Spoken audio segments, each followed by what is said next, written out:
Right on. So I have a new 70,000 mile engine. Got it installed in the car. Starts up and runs. Things run pretty good. You don't have the engine codes. I'm right now stuck on the burping process. All these bubbles coming out. So I filled the radiator up with Honda fluid with the bleeder valve cracked, until which time fluid started coming out of bleeder valve, and I tightened that back down, capped the radiator, and then I've got my funnel here with some clear tube to monitor the bubbling action. So this car's been running for about 25, almost 25 minutes now.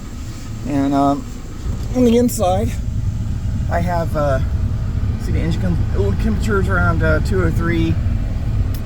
The heat is cranked,